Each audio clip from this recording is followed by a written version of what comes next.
GDR news, ఇది సామాన్యుని గళం. ప్రముఖ శ్రీనటుడు ప్రకాష్ రాజ్ పై టీటీడీ బోర్డు సభ్యుడు భానుప్రకాష్ రెడ్డి ఏకంగా 100 కోట్ల రూపాయల పరువు నష్టం దావా వేశారు. కోట్లాది మంది హిందువులు ఆరాధించే సీతారామ లక్ష్మణులను ప్రకాష్ రాజ్ ఉద్దేశపూర్వకంగా అవహేళన చేశారని ఆయన తీవ్ర స్థాయిలో మండిపడ్డారు. ఒళ్లు కొవ్వెక్కి మాట్లాడుతున్న ప్రకాష్ రాజ్ పై క్రిమినల్ కేసులు నమోదు చేయాలని డిమాండ్ చేశారు. హిందూ దేవతామూర్తులను కించపరుస్తున్న ప్రకాష్ రాజ్ ను హిందూ సమాజం ఖచ్చితంగా వెలివేస్తుందని భానుప్రకాష్ హెచ్చరించారు. శ్రీరామ్,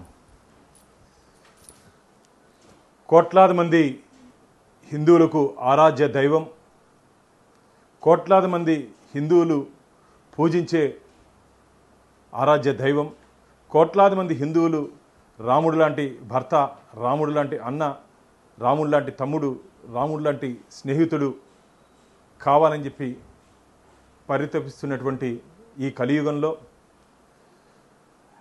ప్రకాష్ రాజ్ అనే ఒక నీచుడు, దుర్మార్గుడు ఈరోజు శ్రీరామచంద్రమూర్తి గురించి, లక్ష్మణస్వామి గురించి, సీతమ్మ గురించి అవహేళనగా మాట్లాడడాన్ని తీవ్రంగా ఖండిస్తూ వెంటనే హిందువులకి బహిరంగ క్షమాపణ చెప్పాలని చెప్పి డిమాండ్ చేస్తున్నాను.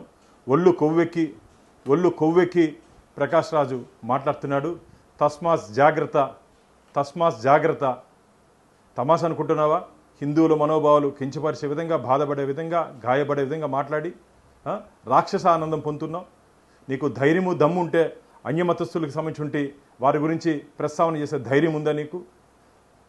ఈరోజు రాజకీయ నాయకులు కానీ ఎవరు కానీ రామరాజ్యం కావాలని చెప్పి కోరుకుంటుంటే ఈ సందర్భంలో శ్రీరామచంద్రమూర్తి గురించి అవహేళనగా మాట్లాడడం ఇది మంచిది కాదు.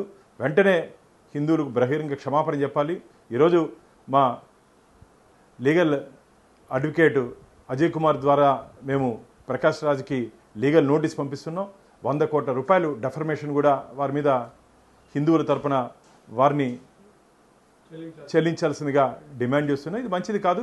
దీని మీద క్రిమినల్ కేసులు కూడా నమోదు చేయాలని చెప్పి మేము పోలీస్ శాఖని విన్నవించుకుంటున్నాం. అలాగే వారికి కూడా ఒక కంప్లైంట్ కూడా వారికి కూడా ఇవ్వబోతున్నాం. ఇది మంచిది కాదు. ప్రకాష్ రాజ్ ఉద్దేశపూర్వకంగా, నేను చాలా రోజుల నుంచి గమనిస్తున్నాం, ఉద్దేశపూర్వకంగా హిందూ దేవుళ్ళని, హిందూ దేవతామూర్తుల్ని, హిందువుల మనోభావాల్ని కించపరిచే విధంగా మీరు మాట్లాడుతున్నారు.